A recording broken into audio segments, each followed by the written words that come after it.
Welcome to Homes Made Creations. This is Lynn. We're going to be working on some decoupage projects today. Let's start out by getting our napkins out.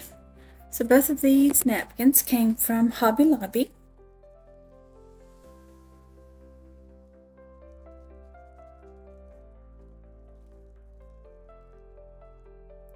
The orange and the watermelon napkins came from the Dollar Tree. Once we get them out, we're going to open them up. And then we need to take them apart. So we're going to see if we can pull. Most of them are at least 2-ply. So if you look right here, it's already coming apart just a little bit. If you can get a hold of each piece, then you can pull them apart. I'm going to save that back piece. I may be able to use it again later.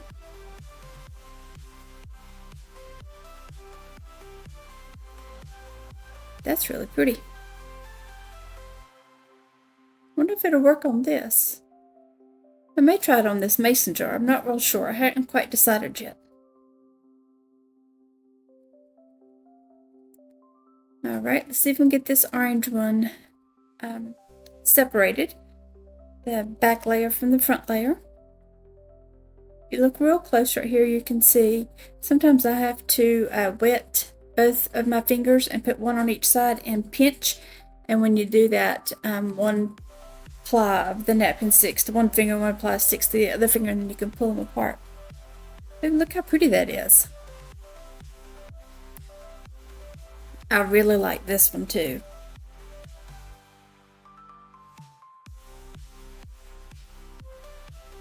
Reminds me of a wooden fence with flowers on it. Let's see if I can get this one separated. Sometimes it goes easier than others. There we go. Uh-oh. I tore the edge of it. They're so easy, so they're so thin. Once you get them separated, it's easy to tear them. Try to be careful as I pull this apart. There we go.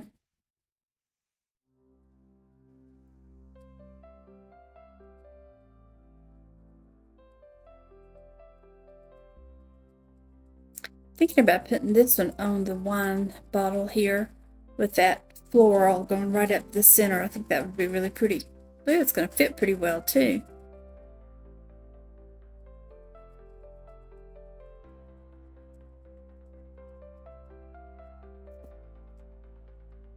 Alright, let's see if we can get this sunflower one. This one also came from Hobby Lobby. It is the smaller size napkin. It feels pretty thick, but well, as I worked on it, I realized that it really was not 2-ply. It was only 1-ply. I love this little piece of wood that I got from the Dollar Tree. It's a hexagon. I think that sunflower would be really pretty on there. I may decoupage that one in a little bit when I get done with the mason jar and the wine bottle that I'm going to be working on. I believe that would fit really well though.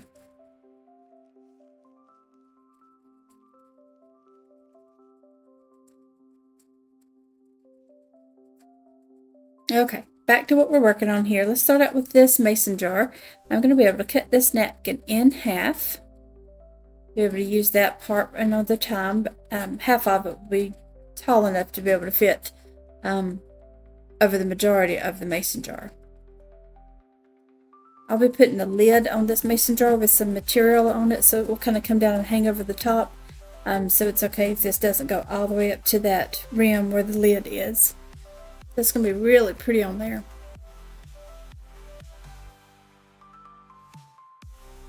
Okay, so I'm going to start with my Mod Podge, and this is just regular Mod Podge. I will be using a fan brush with it.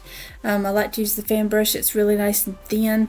It can get in those little places, especially right up against and in between the napkin and the jar really well, and it seems to spread the Mod Podge on there fairly well for me. So you want a good coat on here. Not too thick, but it does need to be completely covered. So lots of times I'll go up and down and then across like I'm doing now, back and forth to get all the pieces covered. This mason jar does have words and writing on it, but it doesn't matter for me. For this particular part, it's going to be a rustic looking project when it's finished anyway.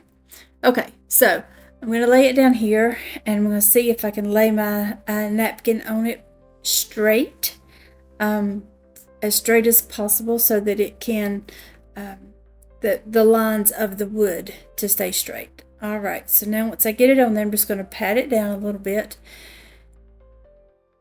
You can't rub too much because it will start tearing that napkin, so you just have to be really careful. All right, so I'm going to pull the napkin back here, and I'm just going to work on 1/2 at a time. This is where that fan brush comes in really handy. You can see I can get down in there really well and get in those edges really well.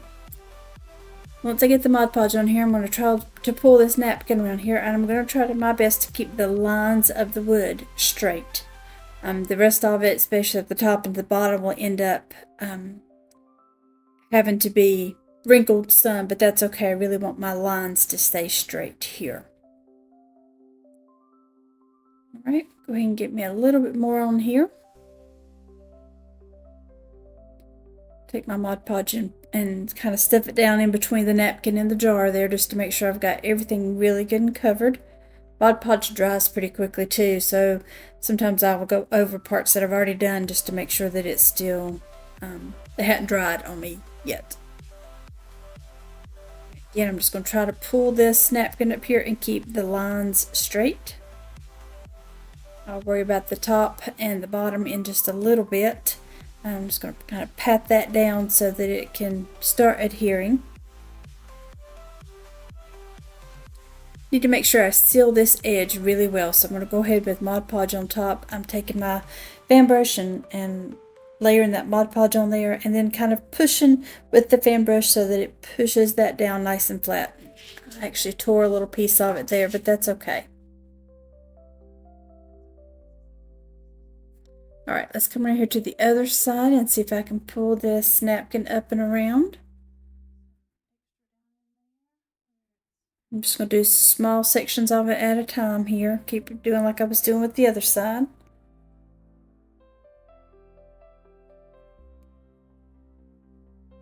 Alright, pull that back around, try to keep those lines nice and straight.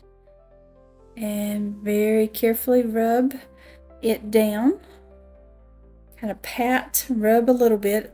Still have some wrinkles in there, and I'm okay with that because this is a more of a distress kind of project, so it works fine for that to be a little bit wrinkledy. That's okay.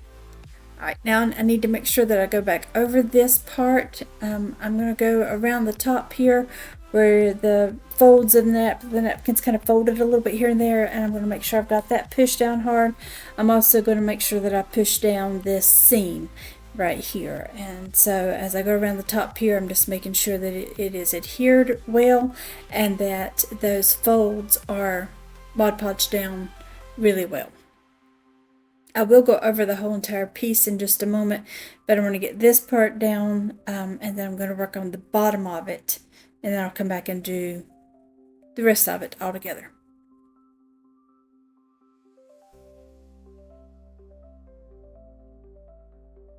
Alright, let's see if we can work on this bottom part. What I'd really like to happen is to get that floral piece, the center of that floral, the pink floral part, right on the center there of my bottom of my jar. So I'm just going to cut me out a circle here to start off with. Kind of measure it and get it sized up. I'm actually going to use this other jar here that's dry, so then I kind of measure it up and figure out about how big I want this circle.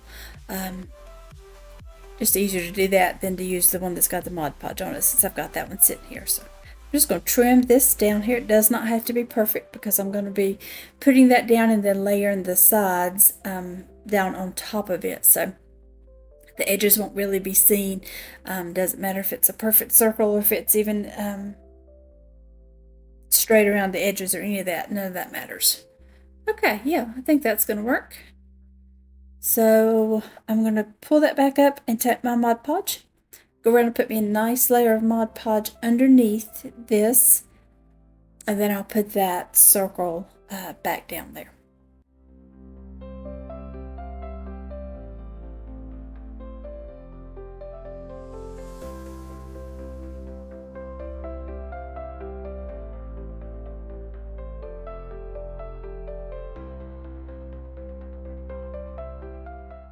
Alright.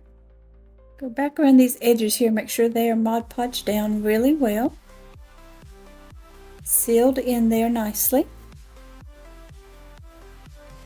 Now I'm ready to pull those sides back up and around and over to the end. And so now I'm going to make sure that I go back and add some more Mod Podge. A lot of this is already dried, so I'm going to go back and add some all around. And then I'm going to just kind of pull those over the end and the edge there of the mason jar. So I'm just going to take and push. It's going to fold here and there, and that's okay. Make sure I get that edge there that is on the underneath side where it overlapped. Just pull it over. Just going to kind of push it down there lightly, and then I'll take my fan brush with some extra Mod Podge and push and seal as I layer this Mod Podge on top here as a nice use as the glue as well as the kind of to seal it on top as well. So now I just need to go around and Mod Podge all of this. I'm going to go around and make sure I get these sides. You see right around the edge there, it's not sealed down very well, so I want to make sure I really get that down well. Be careful as you're doing this so that you don't take your brush and rip the paper. It's really easy to do that. I have sped this up here, so obviously I'm going a lot slower than that in real time. I did rip a little piece right there just as I was saying that, so I'm going to just put that back, and then I'm going to try to leave it alone, let it dry, and then when I get completely done, I can go back and put another layer of Mod Podge there on top. I don't know about you guys, but I sure do make a mess. I make a mess when I paint, but the Mod Podge seems to be even thinner, so I really make a mess with it.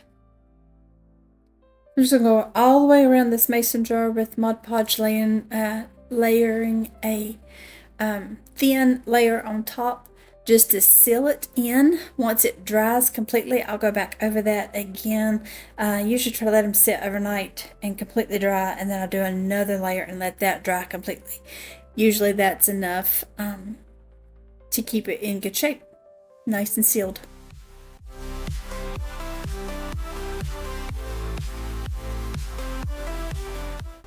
Make sure I've got all those edges down there.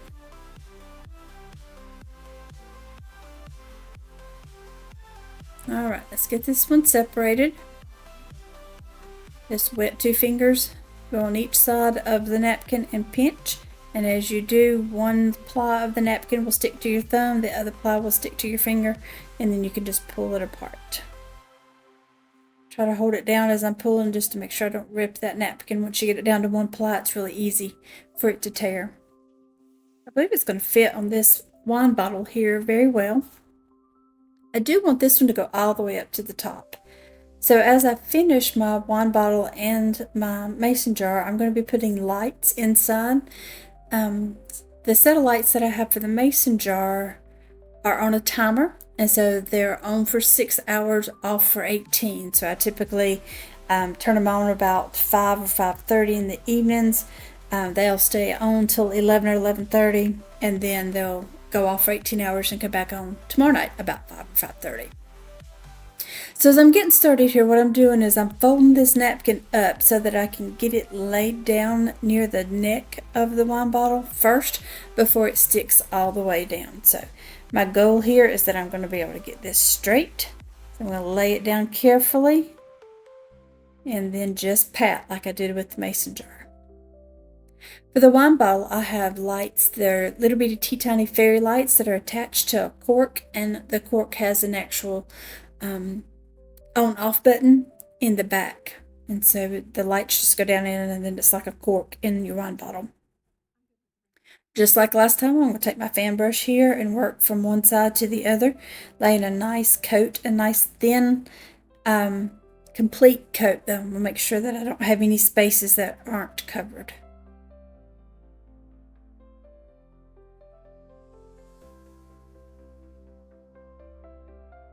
The fan brush does a really good job of layering this Mod Podge and getting a nice complete full layer on there.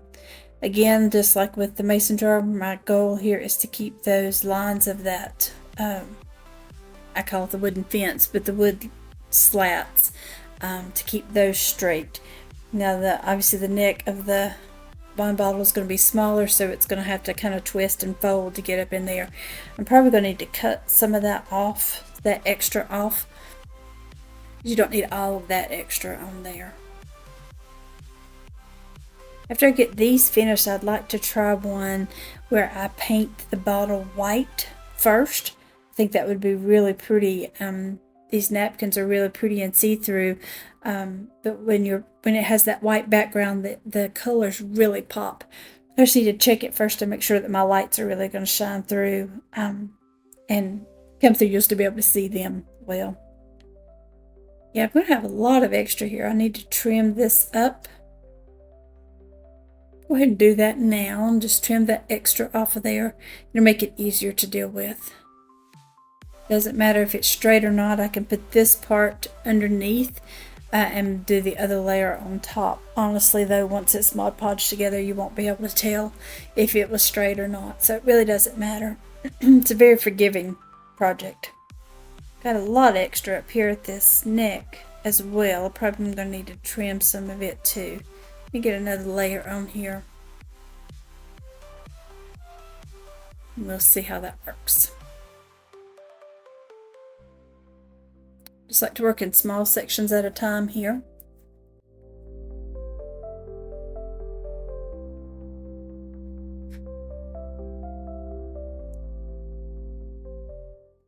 Got to be careful or the Mod Podge will seep through the napkin and start sticking to my tablecloth underneath there. Of course, then you start getting Mod Podge on your fingers and it starts sticking to everything. So I get this one side down, I'm going to come in there and seal that. Seal those edges down really well. Make sure I've got Mod Podge on the bottom, but I'm also going to make sure I do Mod Podge on the top.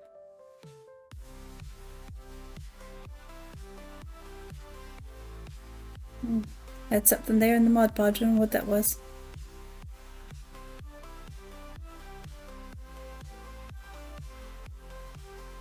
Make sure I get all these edges right here. Mod Podge might have dried on me some. Like I said, it dries pretty quickly. Make sure you get that bottom edge sealed as well as have enough on top so that the next layer can go on top and really be adhered down there. It's kind of hard to hang on to here. I am, just like I did last time with the mason jar, I'm just going to seal this edge here and then I'll go around. I think there may be enough here at the bottom to be able to just pull the napkin over the edge of the end there and it seal up. We'll test it right here and see.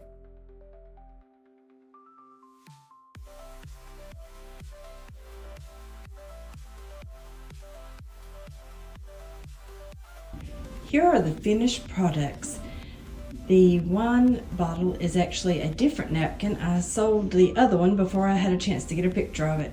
But I used the same process with it. It was just a different napkin. As you can see with the mason jar, I did put some material and a nice little bow around it. Got the lights turned on so you can see what they look like.